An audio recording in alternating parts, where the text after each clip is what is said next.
You want that? Who's that? That's my husband's ex-girlfriend. How come you have a picture of her? I don't know. What happened to her? Well, they went to a doings, and he said, don't drink too much tonight. She got tight on him. And he told her she did. He was all through with her. He wouldn't trust her anymore. And that's when they dissolved. Well, he took her out to the car. She got so tight she didn't know what she was doing to the party, and he stayed and locked her in the car. He told me. He said, I was all fed up with her. He said, this was it. And that was it. Wow. And I come in this life. Tell me about how you met your husband, Pete Engardio. How'd you meet him? Well, I was working at the courthouse. I was an elevator operator. I run an elevator. I worked for the Democrat Party.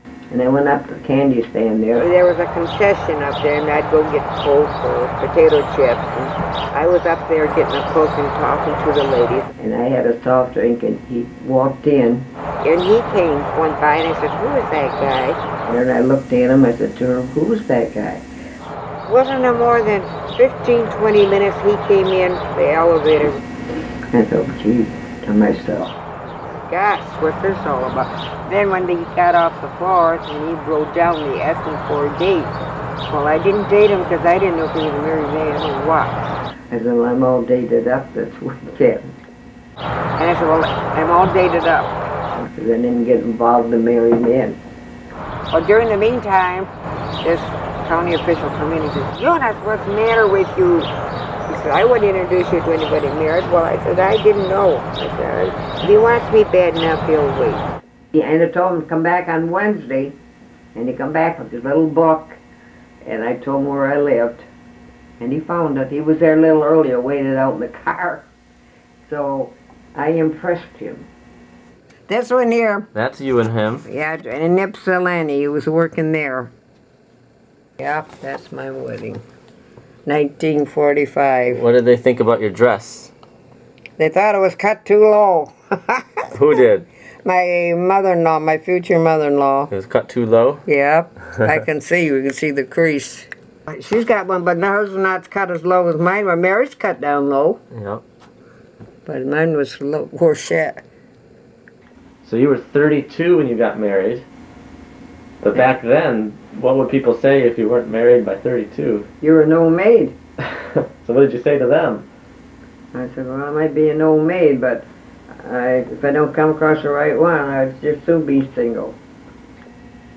And here, Wow, you look glamorous. Yeah, we're sitting on top of this car. Look at that, you look like a pin-up girl.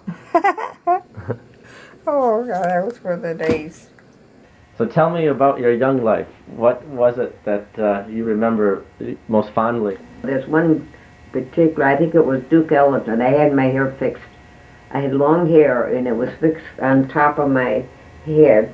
There was a lot of work putting that hair up there. And I just love those formals. That's what I enjoyed, going to these formal parties. And I'd have nice dates, and then had no problem picking up. And I also met a fellow from East Indies, and came up and asked me to dance. And then he wanted to tell me about his life over there in East Indies. And he was a nice-looking fellow, very well-mannered fellow. So you had a date in Cincinnati who you didn't like too well. What was wrong with that date? Well, he was talking too much. So the other girls, they stayed with their dates, but he was talking about the farm, and I said, oh, brother, he bored me into tears. So you didn't want a farmer date? No. What were you looking for in a date? Somebody was more interesting. And I wouldn't know, I couldn't talk with them on the farm. I didn't know anything about farming or cattle. All I could talk about a dog. And I said they weren't interested in my dogs, so I said, I gotta find somebody else more interesting. And when I didn't sit there very long, when this young man came up and asked me to dance. And I danced with him, and he introduced himself, and he said, well, I'm Lou Gehrig, ball player. And he said, we were invited over here to your formal dance. That's how come I'm here. And it's a very nice dancing with you. It's, if I know what I know now, I would have got a baseball from him with his name on it, but it was worth some money.